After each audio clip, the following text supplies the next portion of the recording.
No se va a obligar a nadie a que pase a otra corporación. El proceso que se está llevando a cabo para que la Policía Federal, los elementos de la Policía Federal pasen a formar parte de la Guardia Nacional, es voluntario. Para nadie va a haber reducción de salario.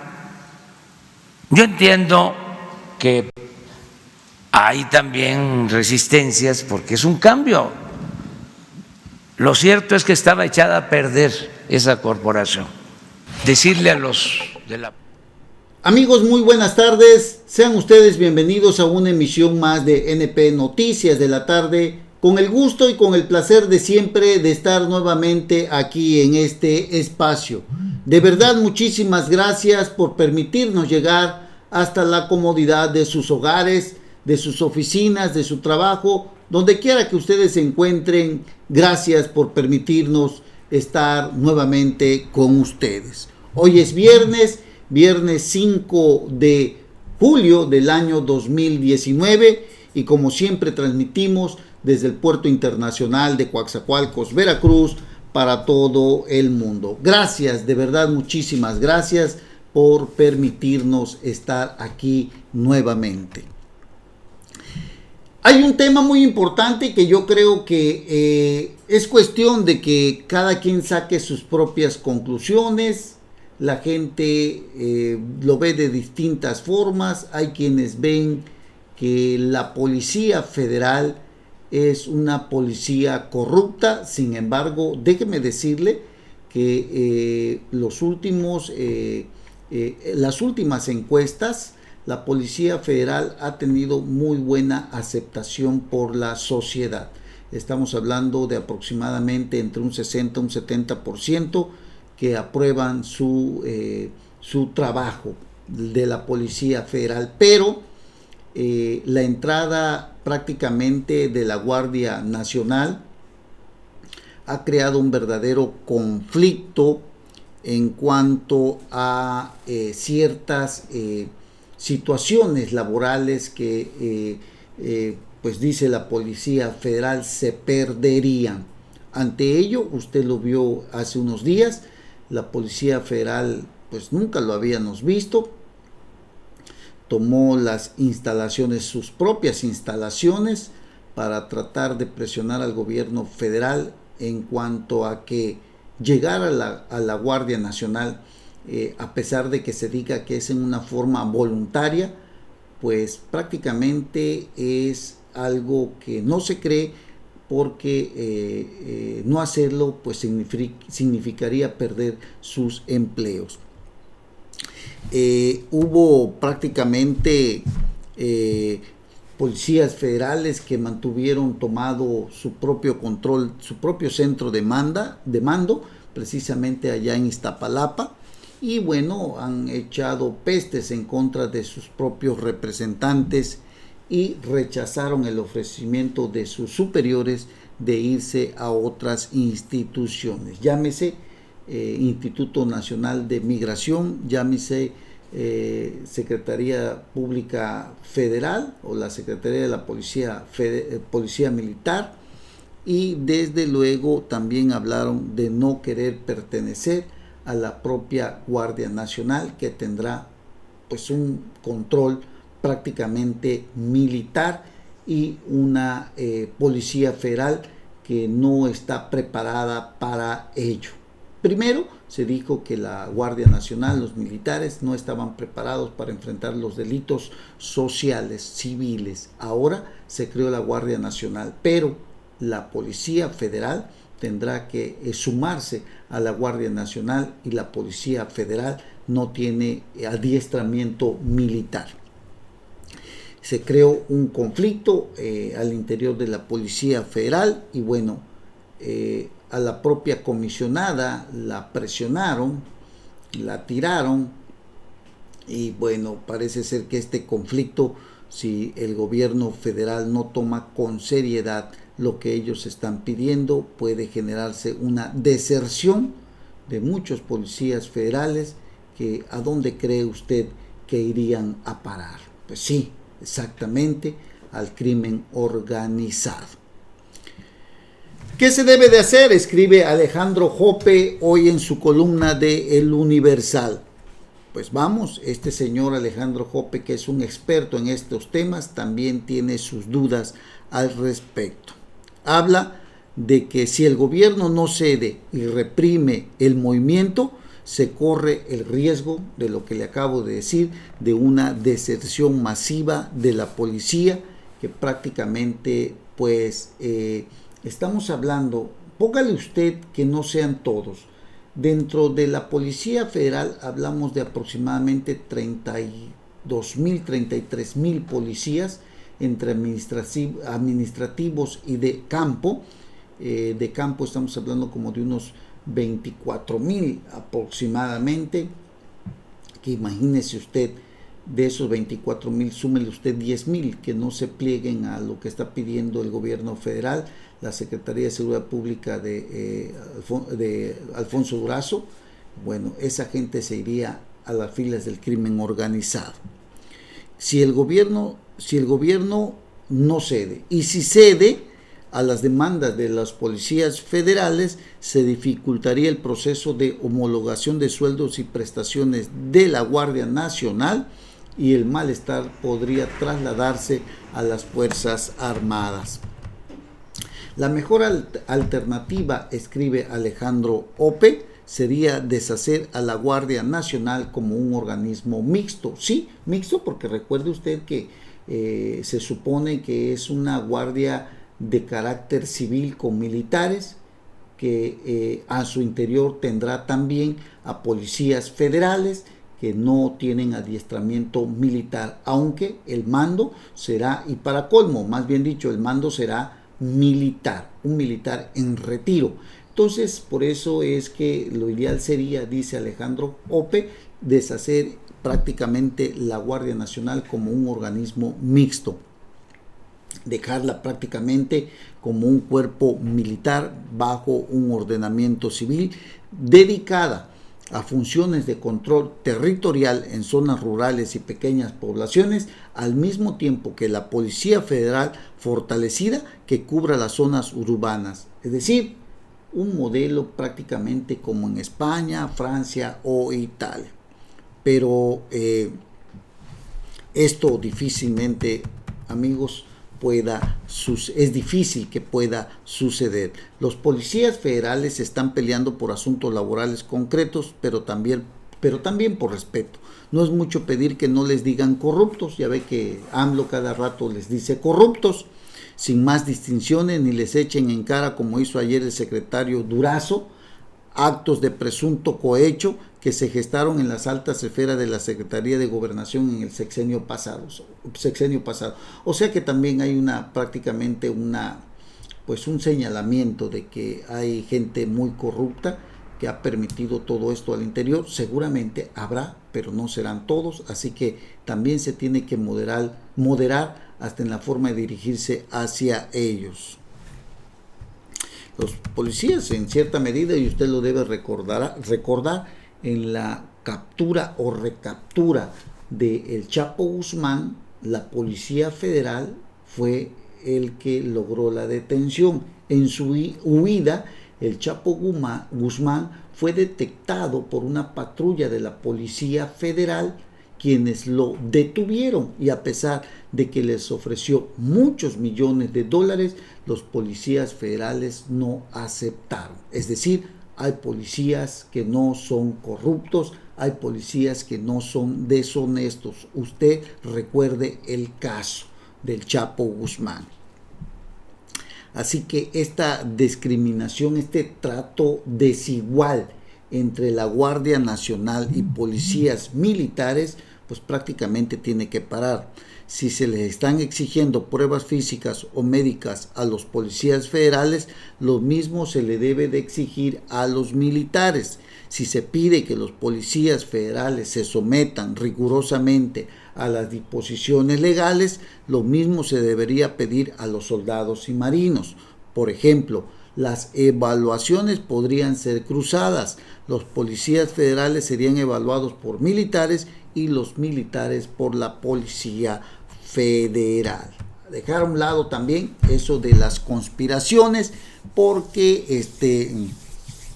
usted recordará que incluso hubo un policía que dijo que Felipe Calderón, que podría ser Felipe Calderón, el expresidente, quien los representara.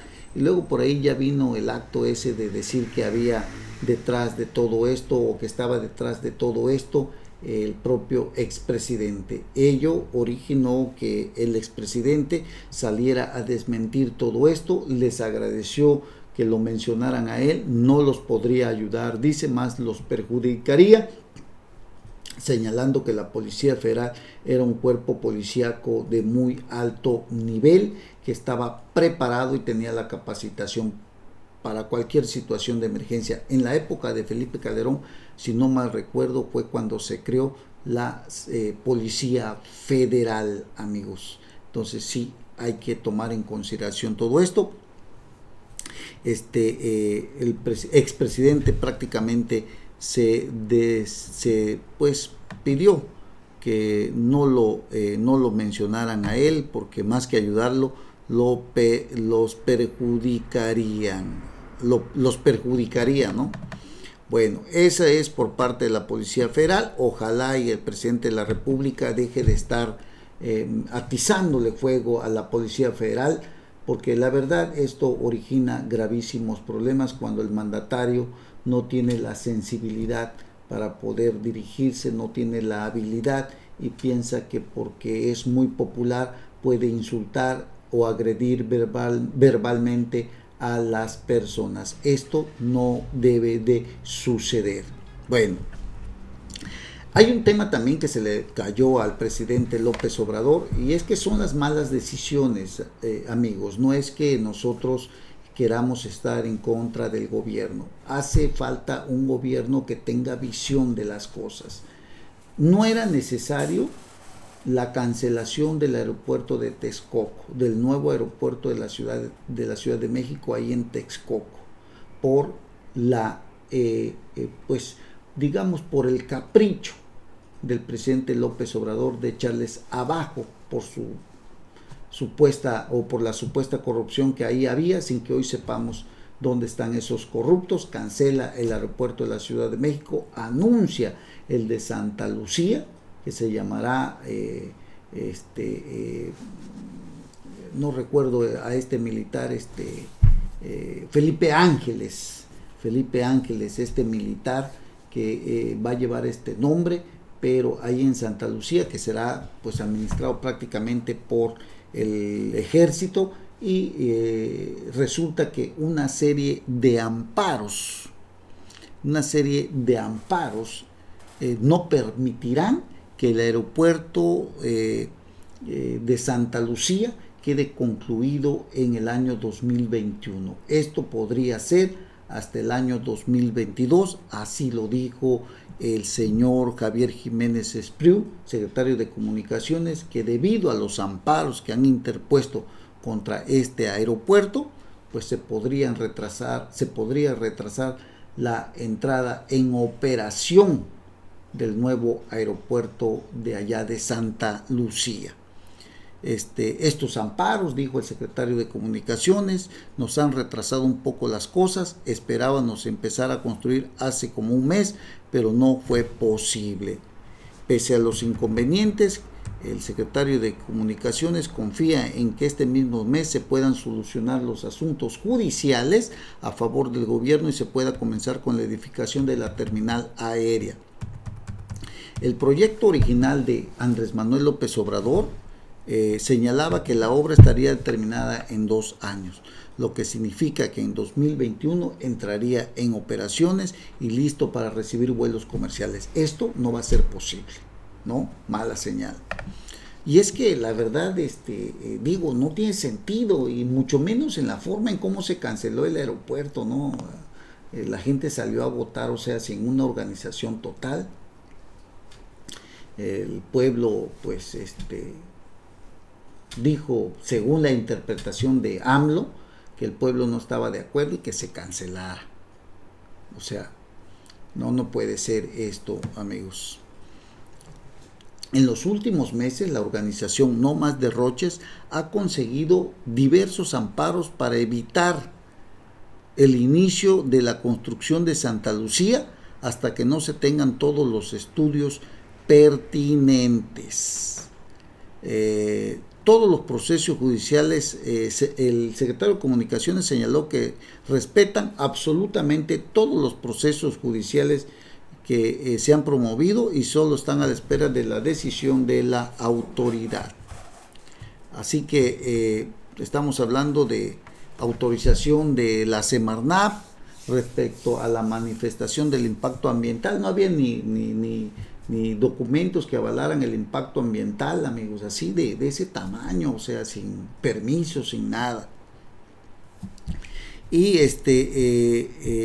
vamos a ver, pareciera ser que algo se está atravesando en este gobierno de Andrés Manuel López Obrador.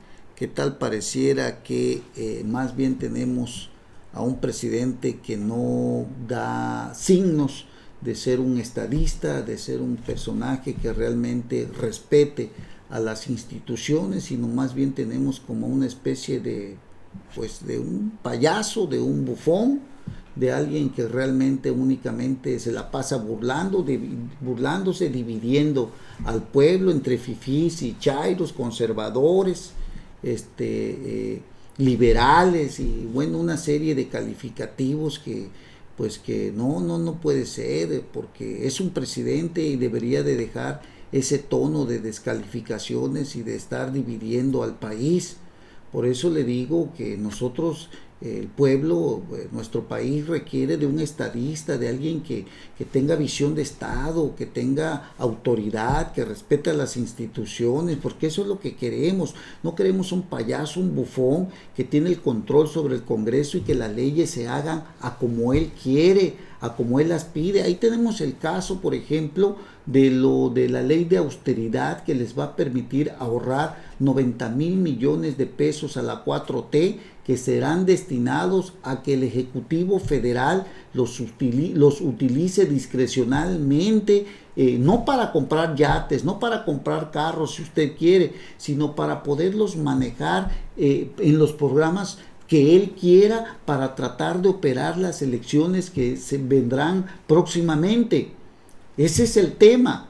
Esa partida secreta que ya había desaparecido es creada nuevamente por el gobierno de Andrés Manuel López Obrador con la mayoría de la Cámara de Senadores.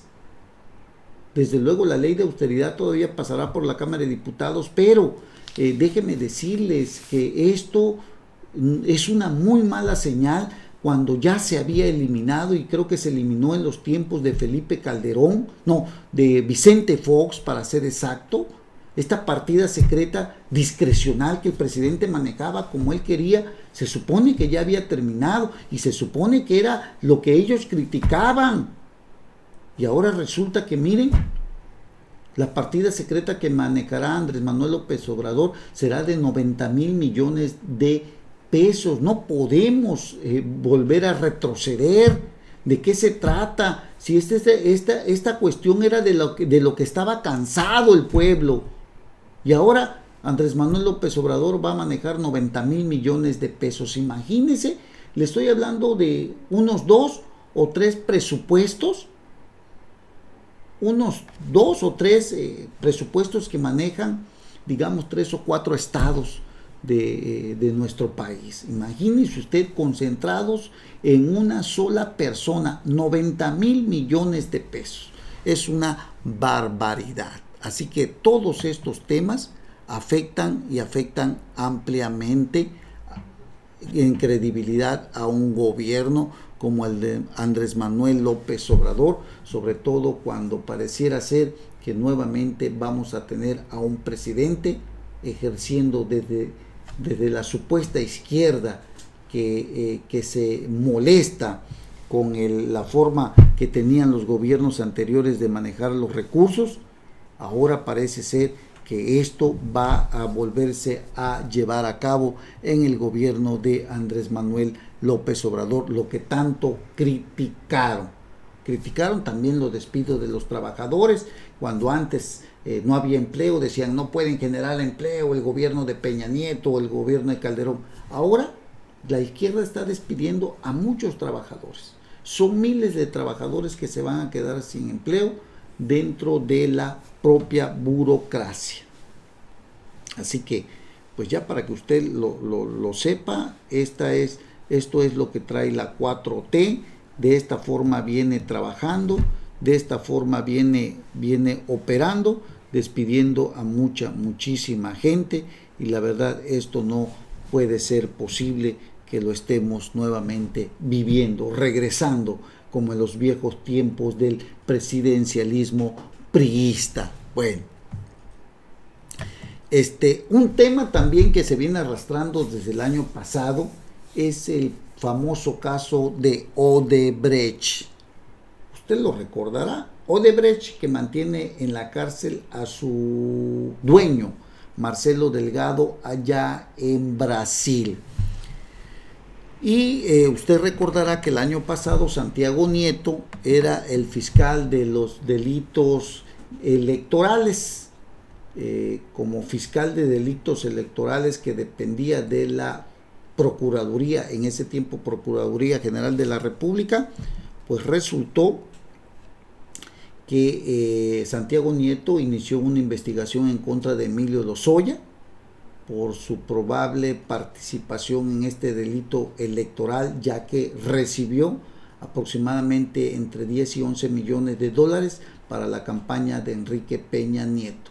Ese es el caso que investigaba Santiago Nieto, que dio origen también a la salida del propio titular de Petróleos Mexicanos en ese momento, que era Emilio Lozoya. No pasó nada, no prosperó la investigación. El señor Elías Beltrán era el procurador encargado de despacho, y resulta que el presidente pidió que despidieran, el presidente Peña Nieto desde luego pidió que destituyeran a Santiago Nieto. Nunca se imaginaron que Santiago Nieto iba a ser nombrado como nuevo titular de la Unidad de Inteligencia Financiera de Hacienda Federal, y que hoy este señor pues prácticamente ha señalado a Emilio Lozoya en algunos actos ilícitos. Tiene varias cuentas congeladas Emilio Lozoya, y hoy tiene orden de aprehensión él, su esposa, su hermana y su mamá. Javier Coello Trejo, ex procurador o subprocurador de la PGR, abogado del exdirector de Petróleos Mexicanos, consideró que las órdenes de aprehensión contra su cliente y cuatro personas más por el caso Odebrecht confirman que existe una persecución no solo en contra de su cliente, sino además de toda su familia. Esta mañana la Fiscalía General de la República informó que obtuvo órdenes de aprehensión en contra de Emilio Lozoya y 4 personas más, entre ellas su esposa, su hermana y su mamá, quienes cuentan con ficha roja de la Interpol. Imagínese usted cómo está el caso.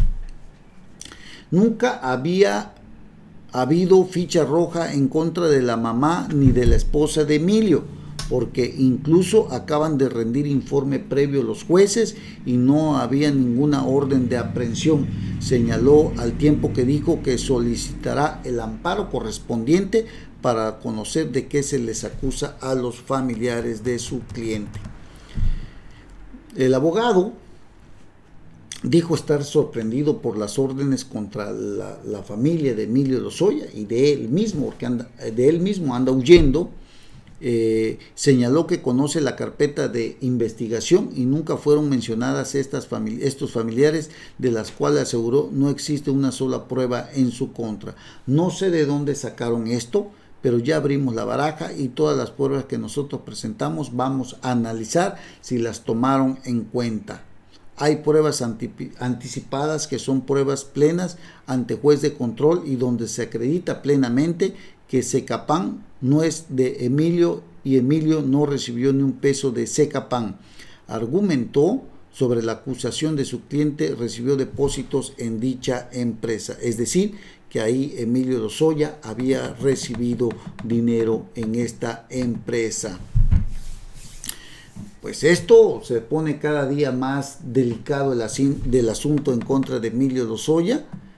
En este momento pues anda huyendo, trae ahí un delito se habla de delincuencia organizada, se habla de lavado de dinero, se habla de compra de propiedades, tanto en México como en el extranjero, se habla de varias empresas, se habla del caso de Fertinal, de la compra de Fertinal, se habla de la compra de agronitrogenados, son carpetas distintas, una cosa es lo de Odebrecht y otra cosa es lo de agronitrogenados.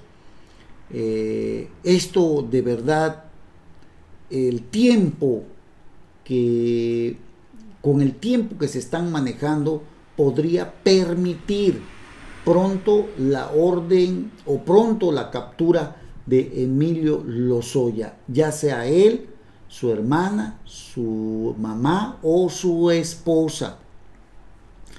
Es algo delicado lo que estamos viendo, no sabemos exactamente todo el fondo, pero hay la presunción de que Emilio Lozoya cometió este tipo de delitos. No lo pudieron detener, o más bien dicho, se amparó contra la orden de aprehensión de lo de agronitrogenados, reventó lo de Fertinal, no se presentó a declarar, el amparo prácticamente se sobreselló y ahora resulta que le surge nuevamente lo de Odebrecht. Nunca se imaginó Emilio Lozoya que Santiago Nieto sería nombrado como titular de la Unidad de Inteligencia Financiera, esta oficina que se encarga de monitorear todas las cuentas de los grandes empresarios, que se encarga de monitorear, de darle seguimiento todas las transferencias, todos los depósitos, hacia dónde se van, hacia dónde se canalizan, qué compran, etcétera, etcétera, etcétera. Eso, vamos, hasta creo que el propio Andrés Manuel López Obrador dijo: Santiago Nieto me sirve aquí para perseguir a estas personas.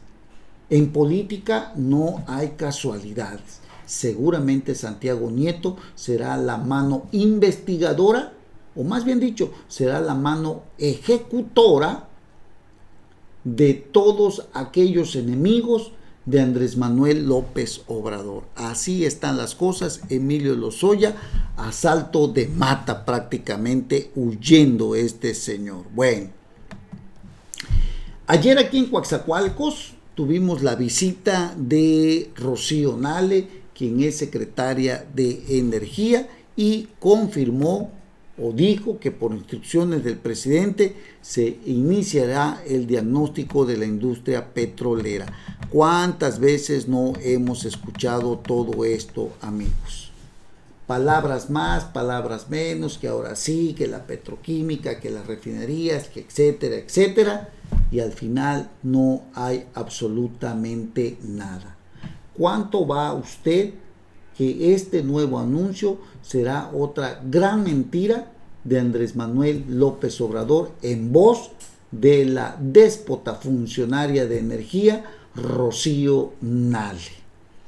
La petroquímica es donde se obtiene el mayor valor agregado del petróleo, un sector olvidado por gobiernos anteriores. Siempre los gobiernos anteriores. En la 4T vamos a rescatar e impulsar la cadena productiva. Eso lo dijo ayer en esta visita que tuvo en el complejo Cangrejera aquí en Coatzacoalcos. sostuvo una reunión de trabajo con expertos en refinación y petroquímica durante su visita por el sur de Veracruz. Doña Rocío Nale, esta señora que busca ser la cacique del estado de Veracruz, de la zona sur de Veracruz, la que impuso al inepto presidente municipal de Coatzacoalcos, Víctor Carranza, un inepto alcalde que ha tenido serios problemas aquí en Coatzacoalcos. Se los platico así, amigos. Víctor Manuel Carranza Rosaldo es un personaje que fue impuesto por la nefasta Rocío Nale, hoy secretaria de Energía.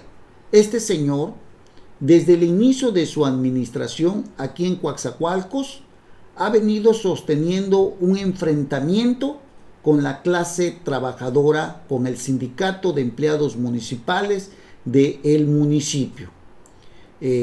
Han habido varios emplazamientos a huelga.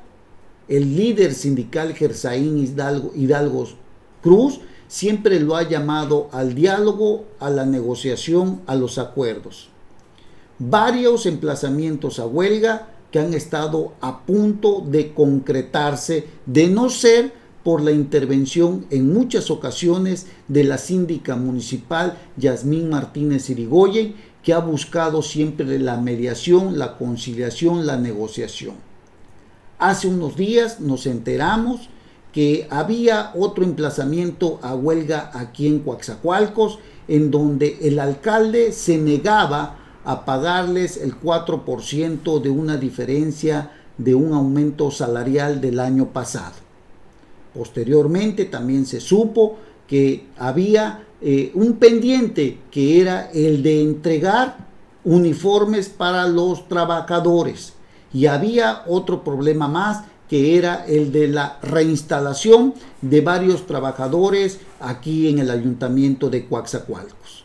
Esto en presencia de la síndica municipal Yasmín Martínez Irigoyen, representante legal del ayuntamiento, se llegó a un acuerdo en el Tribunal Estatal de Conciliación y Arbitraje. Ahí la síndica municipal, junto con los asesores externos como Laureano Malpica, que prácticamente se ha convertido en una piedra en el zapato de Víctor Carranza, quien le echa a perder todos los acuerdos también, mal asesorado por este abogado que dicen no cuenta ni siquiera con cédula profesional, y un alcalde que fácilmente ve una salida a cualquier problema para no encontrar solución, un alcalde que no tiene capacidad de negociación, un alcalde que no tiene la formación política, un alcalde que no tiene oficio político para resolver todo esto, es fácilmente manipulado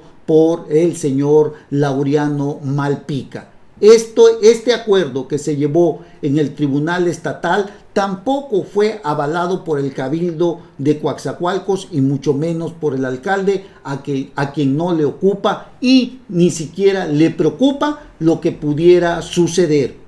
Estos tres puntos, el de la reinstalación de trabajadores que habían acreditado que existía un permiso sin goce de sueldo, que serían reinstalados para no ocasionar algún daño y que no ocasionaría ningún daño presupuestal, no fue aceptado.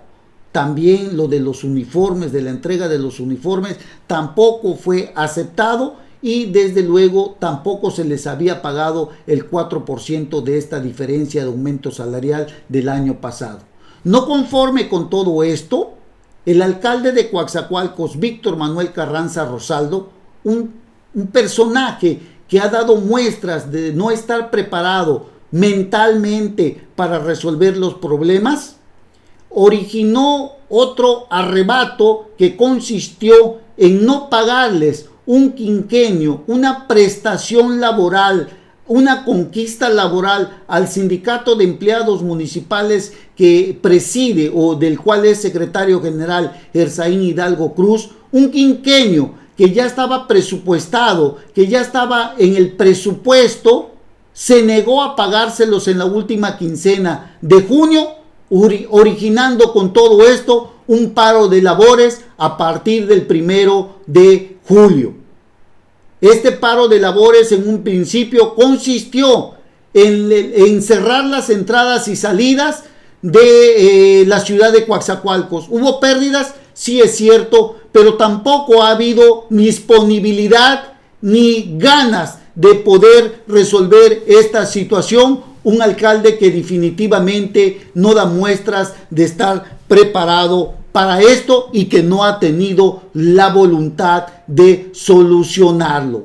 Un conflicto que ahora mantiene paralizadas las oficinas municipales ante la negativa de Víctor Carranza de solucionar este problema. Y repito, a pesar de que el quinquenio, esta prestación laboral, está presupuestada, viene en el proyecto de presupuesto de egresos, Víctor Manuel Carranza Rosaldo, un enfermo mental, una persona que no entiende razones, no se los ha querido pagar y hoy la ciudadanía sufre la paralización de los servicios públicos municipales. La ciudad luce llena de basura. Hoy están allá en el Tribunal Estatal de Conciliación y Arbitraje, en el que se presentará el líder sindical Gersaín Hidalgo Cruz con un amparo bajo el brazo, porque Víctor Carranza, en lugar de negociar, ha preferido denunciar al líder sindical sin privilegiar primero el diálogo y la negociación.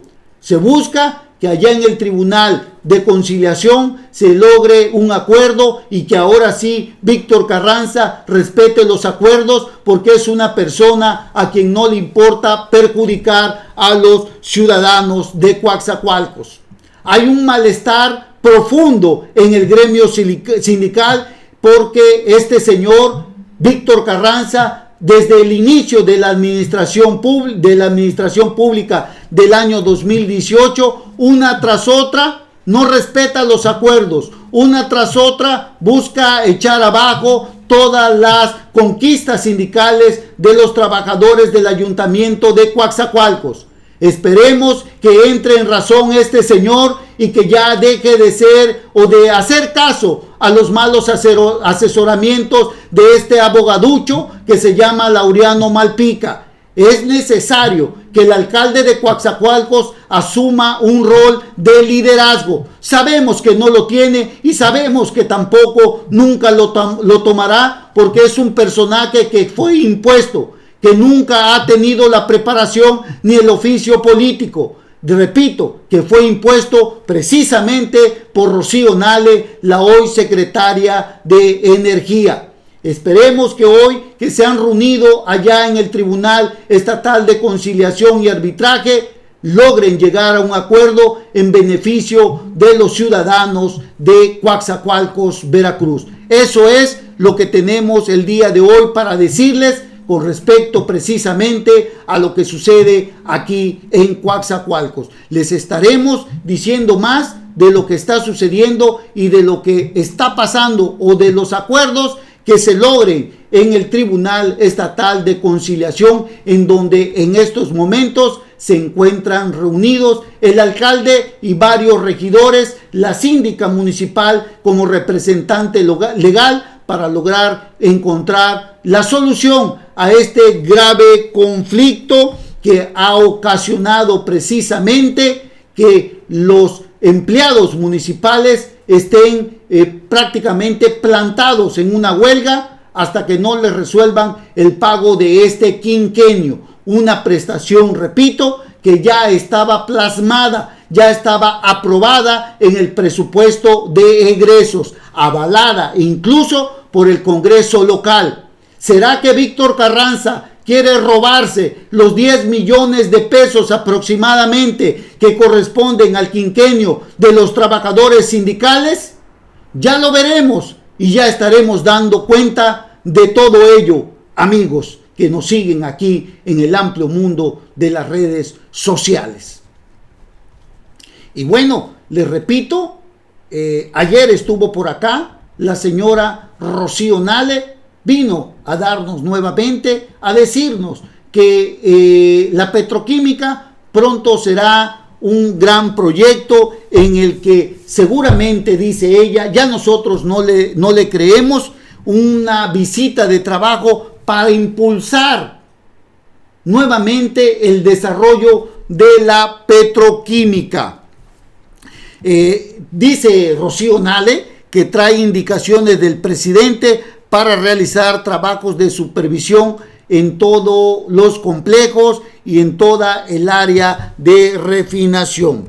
En los últimos años, la industria petroquímica ha sufrido un desmantelamiento, dando cabida a la iniciativa privada a través de alianzas de negocios. La industria petroquímica la conforman las plantas de los complejos Cangrejera y Morelos, donde se produce el óxido de etileno en México. Además, el 32% del mercado nacional de polietileno y 36% en monoetilenglicol en los complejos Cangrejera y Morelos. Vamos a ver, pero yo creo que esta es otra mentira más de la nefasta Rocío Nale, que ni bien sale de un problema como es el de la refinería de Dos Bocas, donde no hay permisos, cuando ya viene a hacer otro anuncio aquí a los complejos de Coatzacoalcos. A ver qué tan cierto es todo esto. Hacemos una breve pausa y regresamos inmediatamente. No se vayan.